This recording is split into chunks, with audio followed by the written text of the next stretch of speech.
Hello and welcome back to the Football Chat. It is time for the Champions League predictions. Champions League fever is infectious, and I think we've caught it, haven't we? Oh, I'm so ill. Horrific, actually. But yeah, it's very exciting. The Champions League is back. We're into the knockouts now. We've got 8 big ties to go through. Without further ado, let's get into them. First up, we've got PSG versus Bayern Munich. 2 dominant champions here, champions of France and the champions of Germany.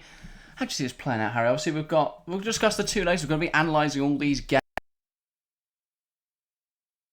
initially, then going into this tie. I think Bayern. There's two things I think favour Bayern here massively. The first thing is that they will be at home in the second leg. We know that's massive because if you need to get a result, it's better to be in front of your home fans. And the second thing is obviously for the first leg, for Bayern's away leg, Kylian Mbappe is injured. That is a big blow for PSG. It favours Bayern a lot. We've seen PSG, they've started to stumble a little bit in the league recently without their star talisman. I also noted that Lionel Messi didn't start last night against Monaco. Resting, maybe. Be interesting potentially, yeah. So it's very interesting to see how this will play out. PSG, though, definitely a strong side with players with a lot of European pedigree. I just don't think they've got enough to beat Bayern. I think Bayern are incredibly strong at the moment. They're not running away with the Bundesliga as at a canter like they usually maybe do. But that could be a disadvantage. The fact that, obviously, not just for this, but for both legs, really, obviously, Bayern still have to have one eye on the Champions League, one eye on the league. PSG, they waltz it every year. They can start to think about the Champions League more in terms of resting. So, could see more rotation from Bayern, but I still think they'll have enough. Yeah, well, I'd imagine Bayern are rotating the league, and even if they are to do that, they don't look incredibly weak when they do rotate. They've got players like Kingsley Coman, and they've got Choupo-Moting.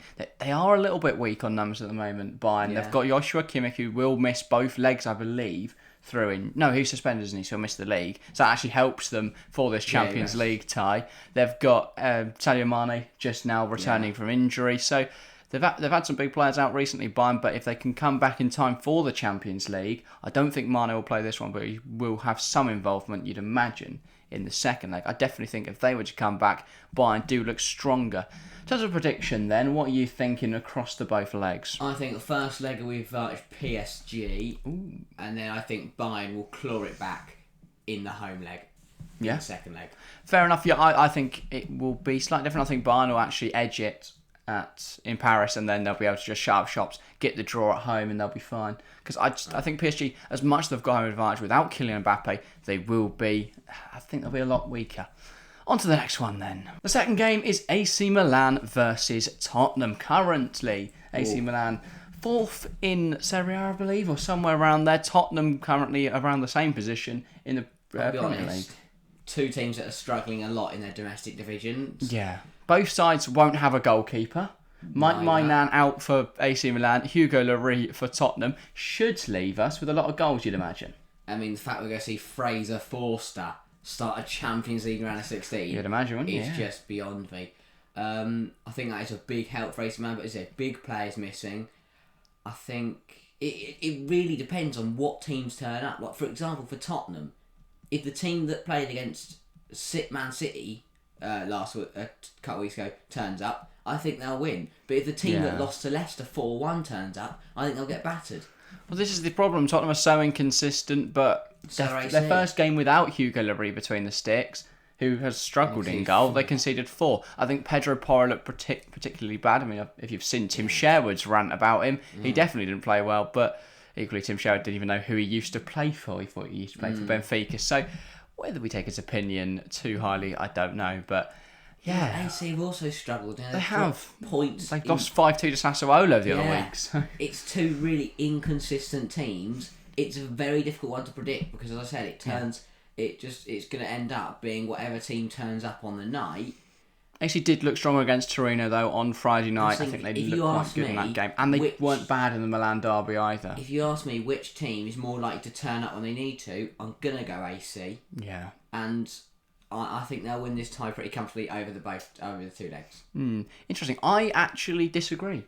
I think a bit of a controversial take because I think Milan are probably a stronger side, but I think AC will win their home leg. I think could be a bit of an upset here. One of those magical European nights. I think it could be 2-0 Milan or something like that in the home leg. Tottenham take it back home, win something like 4-1 or 3-0. Yeah. Progression to the quarterfinals. I think we could just see something interesting like that. The most obvious answer here is that AC Milan are going to waltz it, but hopefully for the interest, this is a tight affair. But both sides of that goalkeeper should see a lot of goals.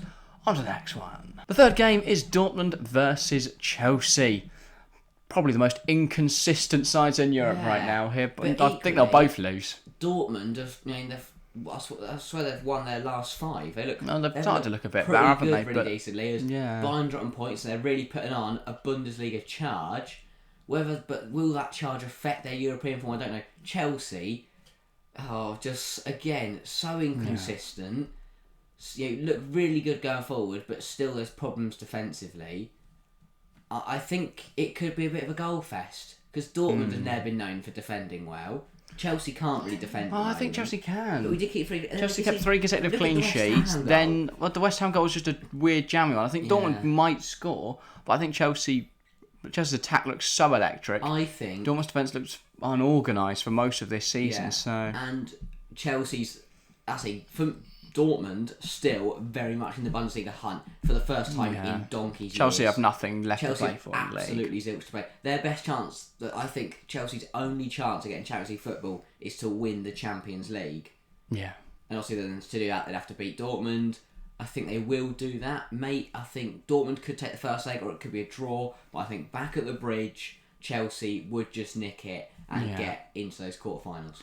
I think it's going to be an interesting one on Wednesday, Dortmund-Chelsea. It's the same time as Arsenal-City, so there's going to be a lot going on all at once. So join us for that stream. That's going to be mental. But yeah, I think Dortmund at home, that does offer them that advantage, but I just think Chelsea have got enough. We've seen that home advantage in Europe doesn't always matter. I think it won't in this case, as good as the atmosphere is at the Signal Iduna Park. We've seen Chelsea this season go away to Juventus and score 3, I believe it was. That was this year, wasn't it? So I think they could do a similar thing here where they're able just to batter Dortmund, because I think as much Dortmund look all right, the games they are winning at the moment are stuff like 4-3 with Mainz. That doesn't exactly inspire confidence. Do that against a bigger team and you're in trouble. Exactly, and I don't think they'll be able to put 4 past Chelsea. I think they lack any sort of outlet up front. Yeah.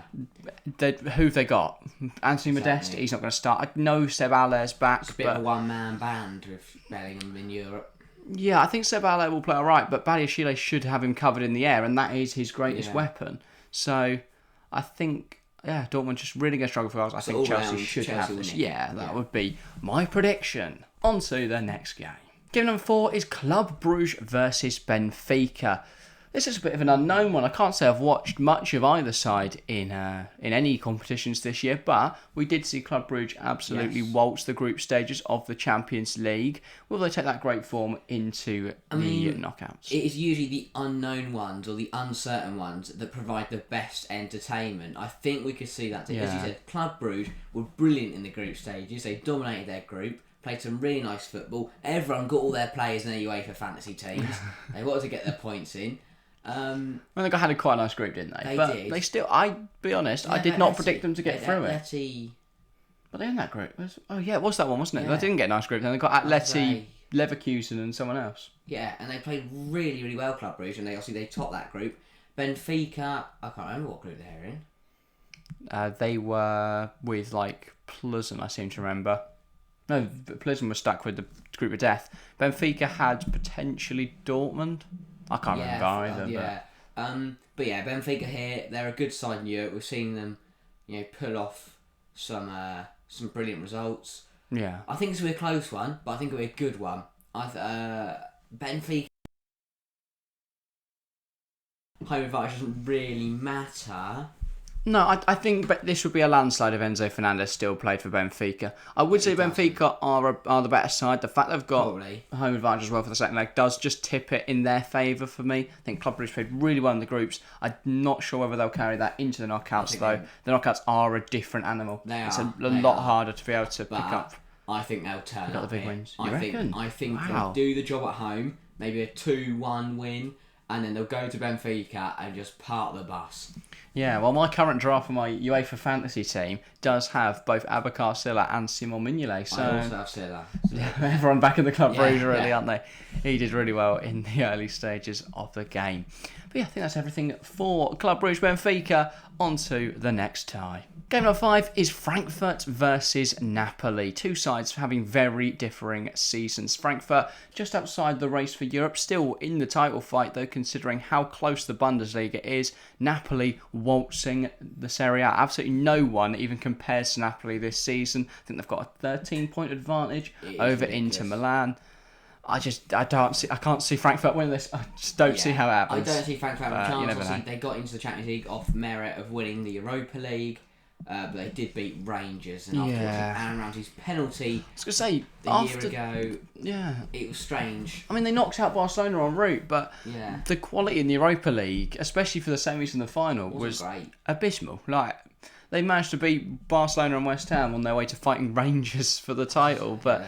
Yeah, so I do think they're somewhat fortunate to be here, but I think they've played well this season. They've got some very talented players. I think Randall Kolo Muani, who they brought in at the start of this year, is a fantastic talent. Yeah. Whether he can have an impact against a Napoli side who are incredibly strong, I don't know. I just feel like Napoli will have enough at the back. Yeah, I think, although, saying that, at home, Frankfurt do look decent defensively. I think maybe they can hold on, draw, or only concede one. But I think once we get to that Diego Armando Maradona Stadium, Napoli will run riot. Kvaratskhelia, Osimhen, Zielinski, all looking really, really good form. And then even if they rotate, they've got Simeone to bring off the bench and players like that. Exactly, it's really strong. They haven't got a rest. Raspadori as they won't have to rest in the league or out the league because they're waltzing that anyway. I think this will be a very comfortable Napoli win over the two legs. I don't think it's going to be comfortable. I think we saw last year how Frankfurt are able to keep a very regimented style, but also offer some sort of threat on the counter. I think they'll operate in a similar manner here. They're going to keep it very compact, try and limit the match chances Napoli create, try and suffocate their forward play, and then try and hit them on the counter. If Frankfurt can pull that off, we've seen Randall Kolo Muani. It took a massive save of Emi Martinez to deny him at the World Cup. So it was Emi Martinez. Exactly. Napoli don't have Emi Martinez. Alex Mere. Yeah, he's done well this season, but I do think if Randall Kolo Muani, if you get him in behind, he could get goals. I do think that's how they'll hurt Napoli.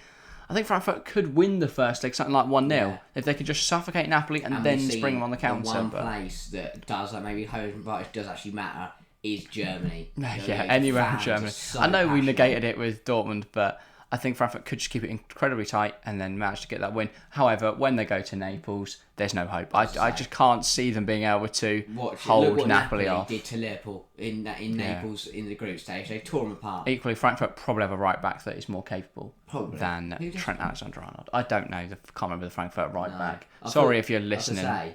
Or watching, Frankfurt right back. That's everything for that side, though. On to probably the most exciting one of this stage. Game number 6 is Liverpool versus Real Madrid. This could be a very interesting one, wouldn't it? This is either going to be a cricket score or a miracle. This is probably... this is probably... I can't remember it ever happening again when we've had the repeat of the final, in last year's final, in the round of 16 the next year. Yeah. It probably has happened at some point in history. But this is brilliant. But, again, as we said... I mean, PSG Bayern was a final only 3 years ago. It's really interesting because Liverpool, miles out of anything, struggling in the league. Yeah. But Real aren't, they're falling away in the La Liga title race. Arsenal are 5 points clear now? They're 5 points clear. That's the thing, Real are still in that situation where they're still in it. They still need to worry about winning in La Liga. Could open the door for Liverpool.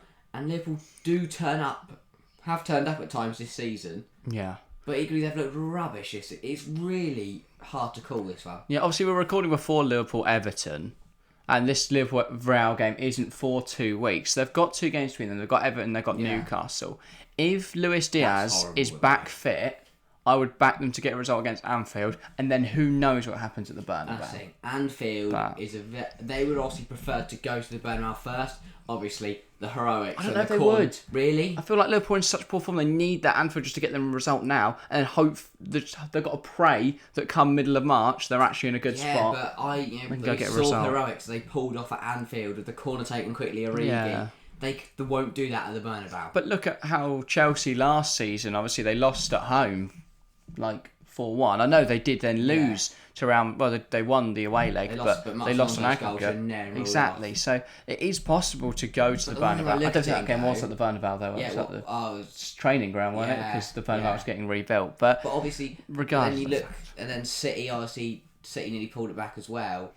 But it's always nearly, isn't it? Exactly. Real Madrid love the Champions League. It's their competition. The first leg, they nearly bottled it in the second leg, but then Rodrigo comes on, scores 2 headers, and suddenly they're through. And Modric will just dink one in the air. That was probably game of the tournament last year. What, Madrid City? Well, it certainly wasn't the final, was it? No. That was so dull. Yeah. That's the thing. This could be really dull. 1-0 Madrid or 2-0 Madrid over the legs. Nah. Liverpool look like a if Real are going to win, they're going to win comfortably. I think it'll be a very even game and a very close game at Anfield. But I think back at the Bernabeu, Real Madrid will just have enough to beat Liverpool. Yeah, I think I'd follow a similar path of thinking. It depends for me on who returns from injury. If Jota and Diaz are back, maybe Liverpool can get something. If they're not, they're going to get squashed. Vinicius is going to have a field day because the 3 options at right back for Liverpool are Trent Alexander-Arnold, James Milner or Joe Gomez. Whoever plays there, Vinicius Jr. is going to have a brilliant game. Yep, fair enough. On to the next one. Our 7th game and penultimate game of the Champions League knockouts is Inter Milan versus Porto. This is a really interesting one for me. I think this could be a fascinating game. I think Inter, as good as they've been at times this season, are a little inconsistent. Could that be exposed by Porto potentially? Maybe. I definitely think, as you said, Inter had a decent season so far. Third in the second? Second currently in Serie A. Obviously, they might have changed by the time this goes out. By the time that Inter play Porto, that could be a very different situation. But I think it'll be a good game nonetheless. Very even. Porto looked decent in the groups. They're a decent side. Obviously, got to the round of 16 last year and lost to Chelsea. I'm thinking of 2 years ago when Chelsea went on to win the Champions League, they lost. I don't know who Porto had last. Don't think Porto got out of the groups. No, but obviously back in the round of 16 this year, and it's a winnable tie for Porto. It really is. Porto lost to Liverpool, I believe, in the round of 16. Thinking back to it, also no, they lost it. I can't remember. No, I think they did because Liverpool got a really nice run of Porto. Porto were the quarters because Liverpool beat Inter in the 16s. Yeah, they got Inter, Porto, Villarreal, something like that. Yeah. And everyone was saying how they got a lucky run and then because Real Madrid then got someone Chelsea City. But anyway, Inter Milan, they're very good in Europe usually. I think they've played well this season as well. But there is that, again, there's slip-ups every now and then. Porto could definitely take advantage of that. But if you're thinking logically, Milan should have this under. I think Inter they should be able to get through. I think this could be, if you were going to go for an absolute curveball for prediction to win the Champions League, I don't think Inter are too bad one. Because they've got nothing left to fight for in the Serie A, but they are still a decent squad with some good attacking talents. If the draws go their way, they've got Porto here. If they were to get the winner of Bruges Benfica, and then someone if Tottenham somehow got there, someone like that, you can easily find yourself into a Champions League final here if you're lucky. Inter could have the better of a team like Chelsea right now. Probably, yeah. But I think Inter, Lautaro Martinez, Nicolo Barella. This is a surprisingly good year for Serie A sides. I think we could see all 3 go through. I know I said Tottenham will go through, but that is quite the prediction considering how bad Tottenham have been. I think Inter will just have enough to beat Porto here. Fair enough, I think I'll back the same thinking. Inter do look quite strong. I think Lautaro Martinez is an incredible player, and Porto will have a very tough time dealing with him. If they do deal with the threat from Lautaro, that means they're going to expose themselves to the threat of Edin Dzeko, Hakan Çalhanoğlu, Nicolo Barella, Henrik Mkhitaryan, and the depth, and obviously the width. Gosens, Dumfries, of course, if they play, it might be DiMarco and Darmian. You never know with Inter. But you'd hope they go attacking for this game. They should be comfortable. I think they'll get a big enough win at home in the first leg that then they can just coast the second leg. Yeah. Right, I think that's everything then. So on to the final tie. Our final game is RB Leipzig versus Manchester City. Bit of a boring one, this, isn't it? I feel Leipzig, 2 clubs which are hated by everyone. No one in Germany likes Leipzig. Everyone wants Man City to be excluded from the Premier League.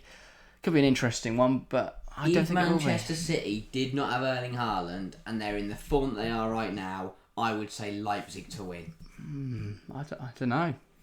But because this is just not going right at City, and Leipzig not. are a good side. They can cause problems, they can cause upsets, but the Erling Haaland could have enough just to drag City through. Yeah, obviously it's hard to say what will happen in the future, but I think City will beat Villa. I think they'll beat Arsenal, and then I think they've got a nice game the weekend after. So if they go into this game off 3 nice wins and gaining on Arsenal in the league, I think that Bournemouth away. Yeah, I reckon they'll be all right then. But yeah, if they can renew that form from early season, really they can depends definitely. to me how the first leg, Leipzig's home leg goes, because if Leipzig can hold on 0-0, maybe only just 1-0 down, that'll be right. But Leipzig are playing really well at the moment, though. That has to be noted. What we saw City do last year, because remember, they went away to Sporting in the first leg, but they beat them 6-0, so then when Sporting turned up at the home leg, tie was already over. Leipzig have to remain in the tie after the first leg. We have to give Leipzig credit. They've played some really nice stuff this season. I think there's definitely a chance that they get a result from this game. They've been playing some nice. I think Rose has done really, really well to turn that side around. Manchester City have struggled recently as well. So if Gvardiol can pocket Haaland, which doesn't seem unfathomable considering the job he was able to do on certain other attackers at the World Cup, I genuinely think Leipzig could get a result from this. If they get a win in the first leg, who's saying they won't go to the Etihad? Because that's the one thing City don't have, and that's any home advantage. For me, I think Leipzig will hold on at home, but it comes down to that second leg, and I don't know which way it's going to go. But I think it will go City, because I think Erling Haaland will just find a goal from absolutely nowhere. The pressure's on for City though. Oh, really? Because this is their one shot. They could genuinely go without a trophy this season. And this is why not unfathomable. People talk about underdog stories. There's no pressure on Leipzig to win this tie. If they lose this, it's that was magic. As long as they keep it respectable. Yeah. If they lose 7-0, there'll be questions asked. But as long as they keep it to, if they were to lose both games 2-0, no one cares. Yeah. No one cares. In fact, most people in Germany would be happy. Yeah. So I think at the end of the day, for Leipzig, there is nothing to lose by going for this game and seeing what you get from it. Because if you manage to beat Manchester City, you're into the quarterfinals. Who knows? Similar with Inter, who knows where you go from. Just to bring up the fact that we've got 4 German teams in the tournament, 3 Italian teams in the tournament. Yeah. It's these are nations where we're used to seeing only Bayern and only Dortmund, or only seeing. Well, Juventus. We've got 2 Portuguese sides, haven't we? As well, we've got 4 English sides, which is expected. Only 1 Spanish side. 1 Spanish, 1 French. You expect to see teams like Marseille, Monaco, Barcelona, Atletico Madrid. Yeah. None of them are in it, obviously. So all you've got is PSG, Real. So that definitely has helped the other sides out. But yeah, very interesting to see that all 4 German. I think there are a lot of really good matchups in here. Yeah, I think there are. This could be the most exciting round 16 stage in a long time because we've got a really nice mix of these real. Clash of titans with games like PSG, Bayern, and Liverpool, Real Madrid. You've got your formalities as expected with your Leipzig Cities, your Frankfurt, Napoli. That's the only. They're the only 2 ties I look at and go. There is a favourite. There should be. Well, there's definitely favourites to win. It should be Napoli. It should Inter be Porto's there's definitely a favourite, but I think it could go either way. If Porto win, it's not really like a massive shock. Well, it would be quite surprising, but I get your point. Yeah. They're all games which are could go either way. Yes. Very close in nature. But yeah, I think that is everything from today's video. If you have enjoyed, make sure to leave a like, subscribe, and get involved in the comments below. Tell us if you what you think of these games. Do you think that PSG, for example, will be able to beat Bayern without Mbappe? Because I don't. But yeah, make sure to get your thoughts in the comments below. Love hearing from you guys. But that is everything from us today. Thank you all very much for watching, and we'll see you next time. See ya.